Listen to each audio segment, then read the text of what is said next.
ಮೋದಿ ತಂತ್ರಕ್ಕೆ ಶತ್ರು ರಾಷ್ಟ್ರ ಪಾಕ್ ಚೀನಾ ಗಡಗಡ. ಅಬ್ಬಬ್ಬಬ್ಬಬ್ಬಾ, ಮೋದಿ ತಂತ್ರಗಾರಿಕೆ.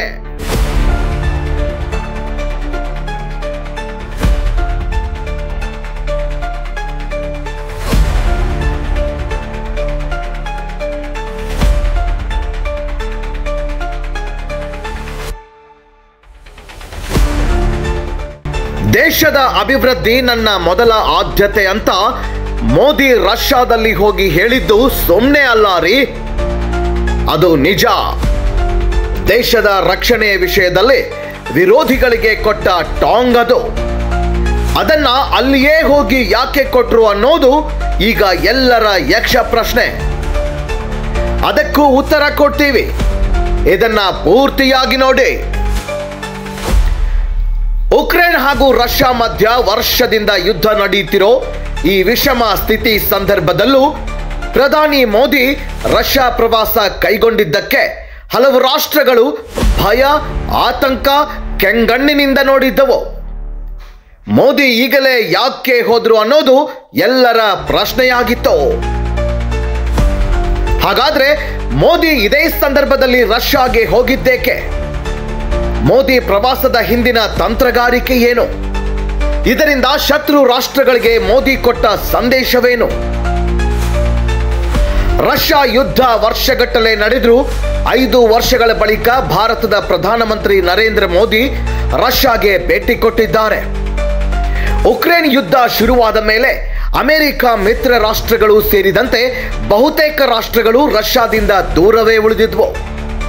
ಆದರೆ ಇದೇ ಸಂದರ್ಭದಲ್ಲಿ ಮೋದಿ ರಷ್ಯಾಗೆ ಹೋಗಿದ್ದಾರೆ. ಇದು ಹಲವು ರಾಷ್ಟ್ರಗಳ ಹೊಟ್ಟೆಗೆ ಬೆಂಕಿ ಇಟ್ಟಂತೆ ಆಗಿದೆ. ಯಾಕಂದ್ರೆ ಭಾರತವು ಅಮೆರಿಕ ಸ್ನೇಹಿತ, ಅದು ಹೋಗಲ್ಲ ಅಂತಾನೆ ಎಲ್ಲರೂ ಅಂದ್ಕೊಂಡಿದ್ರು. ಆದರೆ ಇದೇ ಸಮಯದಲ್ಲೇ ಮೋದಿ ಹೋಗಿಬಿಟ್ಟಿದ್ದಾರೆ. ಅಮೆರಿಕ, ಯುರೋಪಿಯನ್, ನಮ್ಮ ಪಕ್ಕದ ಹಾಗೂ ನಮ್ಮ ಶತ್ರು ಚೀನಾಕ್ಕೂ ಇದು ಈಗ ಬೆಂಕಿ ಬಿದ್ದಿದೆ. ಸ್ವತಃ ರಷ್ಯಾನೇ ಮೋದಿ ಬಂದ್ರೆ ಅವರಿಗೆ ಹೊಟ್ಟೆ ಕಿಚ್ಚು ಎಂದು ಹೇಳುವ ಮಟ್ಟಿಗೆ ಇದು ಧಗಧಗ ಅನ್ನುವಷ್ಟಾಗಿದೆ. ಇದೆಲ್ಲವನ್ನು ಚೀನಾ ಗಮನಿಸುತ್ತಿದೆ. ಭಾರತ ಹಾಗೂ ರಷ್ಯಾ ಭೇಟಿ ಜಾಗತಿಕವಾಗಿ ವಿಶ್ವ ರಾಜಕೀಯದಲ್ಲಿ ಕೂಡ ಕೋಲಾಹಲಕ್ಕೆ ಕಾರಣವಾಗಿದೆ. ಟಾಕಿಂಗ್ ವಿಚಾರವಂತೂ ಆಗಿಬಿಟ್ಟಿದೆ. ಹಾಗಾದ್ರೆ ಮೋದಿ ಹೋಗಿದ್ದೇಕೆ ಗೊತ್ತಾ? ಉತ್ತರ ಒಂದೇ, ಎಲ್ಲ ರೀತಿಯಿಂದ ಭಾರತವನ್ನ ಸೇಫ್ ಮಾಡೋಕೆ.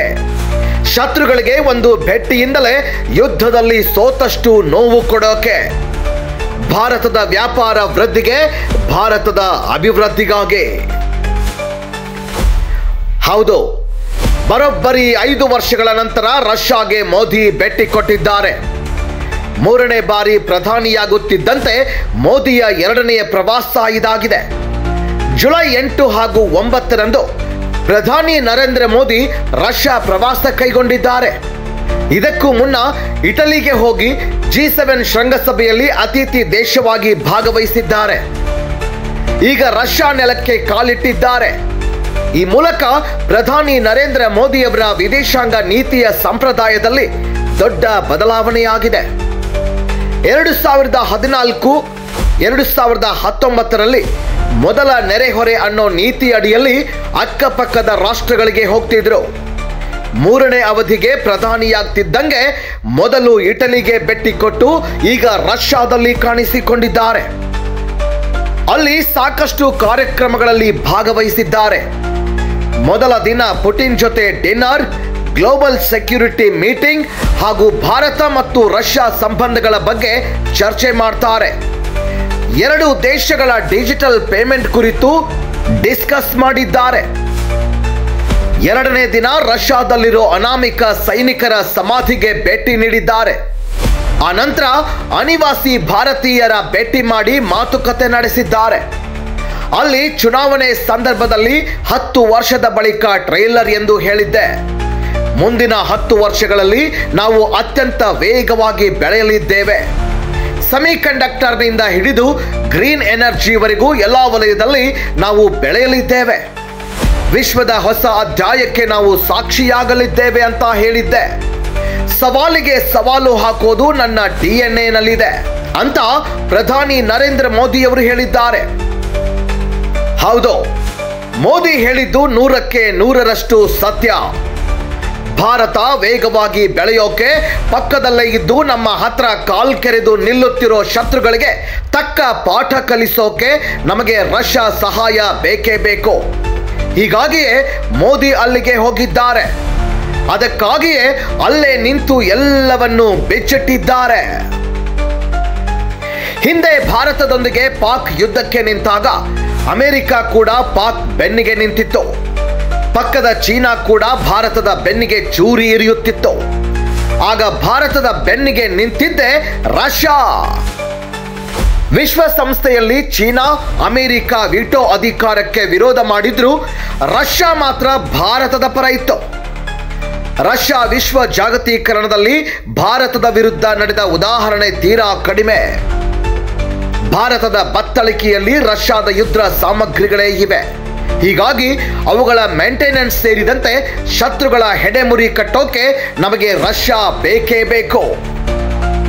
ಹೀಗಾಗಿ ಅಫ್ಕೋರ್ಸ್ ಬೇರೆಲ್ಲ ಭೇಟಿಗಳಿಂದ ಡಿಫರೆಂಟ್ ಭೇಟಿಯಾಗಿದೆ. ಆದರೆ ರಷ್ಯಾ ಪರಿಸ್ಥಿತಿ ಈಗ ಕೆಟ್ಟದ್ದಾಗಿದೆ. ಅದು ಹೇಗೆ ಸಹಾಯ ಮಾಡುತ್ತೆ? ಇಡೀ ಜಗತ್ತು ದೂರ ಇಡಲು ಪ್ರಯತ್ನಿಸುತ್ತಿದೆ. ಪಶ್ಚಿಮ ದೇಶಗಳಿಗೆ ರಷ್ಯಾ ನೆರಳು ಕಂಡ್ರೂ ಆಗುತ್ತಿಲ್ಲ. ಮಾತನಾಡಿಸೋದು ಕಂಡ್ರೂ ಕೂಡ ಅಮೆರಿಕ ಹಾಗೂ ಮಿತ್ರರಿಗೆ ಇನ್ಸೆಕ್ಯೂರಿಟಿ ಕಾಡ್ತಾ ಇದೆ. ನಿರ್ಬಂಧ ಹೇರೋದು, ಬೆಲೆ ಏರಿಕೆ ಹೇರೋದು ಮಾಡ್ತಿದ್ದಾರೆ ಅಂತ ನಿಮಗೆ ಅನಿಸ್ಬೋದು. ಮೋದಿ ಮುಂದಾಲೋಚನೆ ಮುಂದೆ ಇದೆಲ್ಲ ಸುಳ್ಳಾಗೋ ಸಾಧ್ಯತೆ ಇದೆ. ಮೋದಿ ಆಲೋಚನೆ ಗೆಲ್ಲಲಿದೆ. ವಿಶ್ವದ ಅತಿ ದೊಡ್ಡ ಪ್ರಜಾಪ್ರಭುತ್ವ ರಾಷ್ಟ್ರವಾಗಿ, ಬಲಾಢ್ಯ ರಾಷ್ಟ್ರವಾಗಿ ಮುಖ್ಯ ಸ್ಥಾನದಲ್ಲಿರುವ ಭಾರತ ಸುಮ್ಮನೆ ಕುಳಿತಿಲ್ಲ. ಈಗ ರಷ್ಯಾಕ್ಕೂ ಭಾರತ ಅಗತ್ಯ. ಭೇಟಿಯ ಆರಂಭದಲ್ಲಿ ಪುಟಿನ್ಗೆ ಇದು ಯುದ್ಧದ ಕಾಲ ಅಲ್ಲ ಅಂತ ಮೋದಿ ಹೇಳಿದ್ದಕ್ಕೆ ಅಮೆರಿಕ ಹಾಗೂ ಸ್ನೇಹಿತರಲ್ಲಿ ಖುಷಿ ಕಂಡಿದೆ. ಒಂದು ಕಡೆ ಯುದ್ಧ ನಡೀತಾ ಇದ್ರೆ ಇನ್ನೊಂದು ಕಡೆ ಭಾರತ ರಷ್ಯಾದಿಂದ ತೈಲ ತಕ್ಕೊಂಡು ಪುಟಿನ್ಗೆ ಹಣ ನೀಡ್ತು. ರಷ್ಯಾದ ಆರ್ಥಿಕ ಸಂಕಷ್ಟಕ್ಕೆ ಮುಲಾಮು ಹಚ್ಚಿತು. ಸಹಜವಾಗಿ ಇದು ರಷ್ಯಾ ಖುಷಿಗೆ ಕಾರಣವಾಗಿದೆ. ಜಗತ್ತಿನ ಅತಿ ಹೆಚ್ಚು ರಾಷ್ಟ್ರಗಳು ಡಿಫೆನ್ಸ್ ಅಂದ್ರೆ ಯುದ್ಧ ಸಾಮಗ್ರಿ ವಿಷಯದಲ್ಲಿ ಹೆಚ್ಚು ನೆಚ್ಚಿದ್ದು ರಷ್ಯಾವನ್ನ.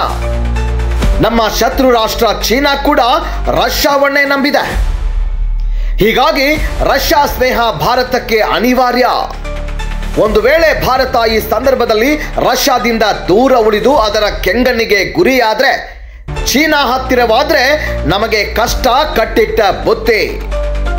ಚೀನಾಕ್ಕೆ ಒಂದು ರೀತಿಯ ಯುದ್ಧ ಸಾಮಗ್ರಿ ಕೊಟ್ಟು ನಮ್ಮನ್ನ ಹಣದ್ರೆ, ನಮ್ಮ ಯುದ್ಧ ಸಾಮಗ್ರಿಯ ಮೇಂಟೆನೆನ್ಸ್ ವಿಚಾರದಲ್ಲಿ ಆಟವಾಡಿದ್ರೆ, ಹೀಗಾಗಿಯೇ ಭಾರತಕ್ಕೆ ರಷ್ಯಾ ಅವಶ್ಯ.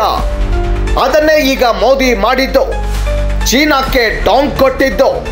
ಅದಕ್ಕೆ ಮೋದಿ ಹೇಳಿದ್ದು, ಸವಾಲಿಗೆ ಸವಾಲು ಹಾಕೋದು ನನ್ನ DNA ನಲ್ಲಿದೆ ಅಂತ. ಹಾಗಾದ್ರೆ ಭಾರತದ ತಂತ್ರ ಏನು? ಯುದ್ಧದ ಸಂದರ್ಭದಲ್ಲೇ ಭಾರತವು ರಷ್ಯಾದ ತೈಲ ಖರೀದಿ ಮಾಡಿತ್ತು. ಆಗ ಉಕ್ರೇನ್ ಇದು ತೈಲ ಅಲ್ಲ, ಉಕ್ರೇನ್ ರಕ್ತ ಅಂದಿದ್ರು. ಆದರೆ ಭಾರತದ ಅತಿ ದೊಡ್ಡ ತೈಲ ಪೂರೈಕೆದಾರ ರಾಷ್ಟ್ರವಾಗಿ ರಷ್ಯಾ ಆಗ್ತಾ ಇದೆ. ಇದನ್ನ ಮುಂದುವರೆಸಿದ್ರೆ ಭಾರತಕ್ಕೆ ಲಾಭ. ನಾವು ತೈಲ ತರಿಸಬೇಕು ಅಂದ್ರೆ ಹಿಂದೆ ಮಿಡಲ್ ಈಸ್ಟ್ಗಳ ಸಹಾಯವೇ ಬೇಕಿತ್ತು. ಅದು ಯಾವಾಗಲೂ ಕೆಂಡ. ಇದು ನಮ್ಮನ್ನ ಕೈ ಬಿಡುತ್ತೋ ಗೊತ್ತಿಲ್ಲ. ಹೀಗಾಗಿ ರಷ್ಯಾದಂತ ದೈತ್ಯ ರಫ್ತು ರಾಷ್ಟ್ರವನ್ನ ಉಳಿಸಿಕೊಳ್ಳಬೇಕಿದೆ. ವ್ಯಾಪಾರ ವೇಗ ಜೋರಾಗಿದೆ. 2025 ಹೊತ್ತಿಗೆ $30 ಮಿಲಿಯನ್ ವ್ಯಾಪಾರದ ಗುರಿ ಇತ್ತು. 2023ರಲ್ಲೇ ಅದು $65 ಬಿಲಿಯನ್ ತಲುಪಿದೆ. ಭಾರತವೇ ರಷ್ಯಾದ ಮೇಲೆ ಡಿಫೆಂಡ್. $61 ಬಿಲಿಯನ್ ವಸ್ತು, ಆಯುಧ, ತೈಲ, ರಸಗೊಬ್ಬರ, ಮಿನರಲ್ ರಿಸೋರ್ಸ್, ಅಮೂಲ್ಯ ಹರಳು, ಮೆಟಲ್ ಬರುತ್ತೆ. ರಷ್ಯಾ ಅನ್ನೋ ರಾಷ್ಟ್ರ ಭಾರತದ ಚೈನಾ ಪಾಲಿಸಿ ವಿಚಾರಕ್ಕೆ ಸಂಬಂಧಪಟ್ಟಂತೆ ನಮ್ಮ ಶತ್ರು ರಾಷ್ಟ್ರ. ಆದರೆ ರಷ್ಯಾ ಚೀನಾ ತುಂಬಾ ಹತ್ರ ಆಗ್ತಿವೆ. ಇದು ಕೂಡ ಭಾರತಕ್ಕೆ ಡೇಂಜರ್. ಇದು ಅಮೆರಿಕಕ್ಕೂ ಕಳವಳ. ಆಯುಧ ಭಂಡಾರದ ತುಂಬಾ ರಷ್ಯನ್ ಅಸ್ತ್ರ ಇವೆ. ನಮಗೆ ಕೊಟ್ಟ ಆಯುಧ ಚೀನಾಗೂ ಕೊಟ್ಟಿದೆ. ಹೀಗಾಗಿ ರಷ್ಯಾದಂತಹ ಮಿಲಿಟರಿ ಮೂಲ ದೂರ ಮಾಡಿದ್ರೆ, ರಷ್ಯಾ ಚೀನಾ ಪರ ವಾಲಿದ್ರೆ ನಮಗೆ ತುಂಬಾ ತೊಂದರೆ ಆಗುತ್ತೆ. ಚೀನಾ ಕೊಕ್ಕೆ ಹಾಕ್ತಾನೇ ಇದೆ.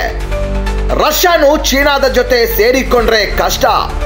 ಹೀಗಾಗಿ ಚೀನಾ ವಿರುದ್ಧ ಭಾರತ ಹೆಣೀತಿರೋ ಆರ್ಥಿಕ ಅಟ್ಯಾಕ್ಗೆ ಸಹಾಯಕಾರಿಯಾಗಲು ರಷ್ಯಾ ಬೇಕು.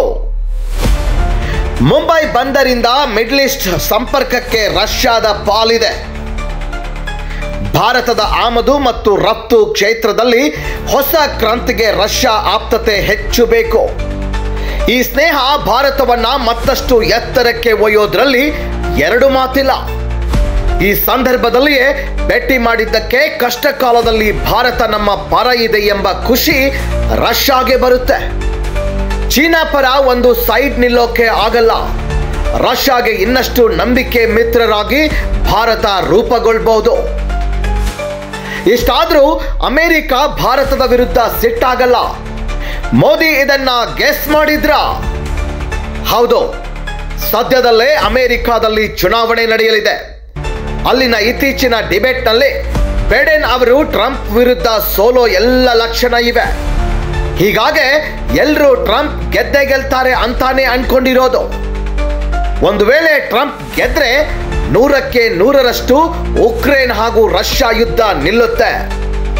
ಅವರು ರಷ್ಯಾ ಉಕ್ರೇನ್ ಯುದ್ಧಕ್ಕೆ ಅಂತ್ಯ ಹಾಡ್ತಾರೆ. Pure business man, self interest ನೋಡ್ತಾರೆ. ನಾನು ಆಗಿದ್ರೆ ಯುದ್ಧ ಆಡೋಕೆ ಬಿಡಲ್ಲ ಅಂತ ಹಿಂದೆಯೇ ಟ್ರಂಪ್ ಹೇಳಿದ್ರು. ಟ್ರಂಪ್ ಅವರ ಸ್ನೇಹ ರಷ್ಯಾ ಹಾಗೂ ಉಕ್ರೇನ್ ಜೊತೆ ಆಗಿದೆ. ಯುದ್ಧ ನಿಂತ್ರೆ ರಷ್ಯಾ ಮೇಲಿನ ನಿರ್ಬಂಧಗಳನ್ನ ಎಲ್ಲ ರಾಷ್ಟ್ರಗಳು ಹಿಂಪಡಿತವೆ. ಆಗ ಎಲ್ಲ ಸ್ಥಿತಿ ತಿಳಿಯಾಗುತ್ತೆ. ತಿಳಿಯಾದ ಸಂದರ್ಭದಲ್ಲಿ ಭಾರತವು ರಷ್ಯಾ ಹತ್ರ ಹೋದ್ರೆ ರಷ್ಯಾ ನೋಡೋ ನೋಟನೇ ಬೇರೆ. ಹೀಗಾಗಿ ಈ ಟೈಮ್ನಲ್ಲಿ ಅಮೆರಿಕನ ನಂಬ್ಕೊಂಡು ರಷ್ಯಾದ ಫ್ರೆಂಡ್ಶಿಪ್ ಕಟ್ ಮಾಡ್ಕೊಂಡಿದ್ರೆ ರಷ್ಯಾದೊಂದಿಗೆ ಎಲ್ಲ ರಾಷ್ಟ್ರಗಳು ನಾರ್ಮಲ್ ಆದ್ರೆ ಭಾರತವನ್ನ ರಷ್ಯಾ ನೋಡೋ ದೃಷ್ಟಿ ಬೇರೆನೇ ಇರುತ್ತೆ. ಅದು ಆಗ ಚೀನಾದಷ್ಟು ಒಲವನ್ನ ಭಾರತಕ್ಕೆ ತೋರಿಸಲ್ಲ. ಕೆಟ್ಟಾಗ ಬಾರದ ದೇಶ ಅಂತ ಆಡಿಕೊಳ್ಳುತ್ತೆ. ಹೀಗಾಗಿ ಮೋದಿ ದೇಶ ರಕ್ಷಿಸೋ, ಅಭಿವೃದ್ಧಿ ಪಡಿಸೋ ಕೆಲಸಕ್ಕೆ ಕೈ ಹಾಕಿದ್ದಾರೆ. ಮೋದಿ ತಂತ್ರಕ್ಕೆ ನೀವೇನಂತೀರಿ?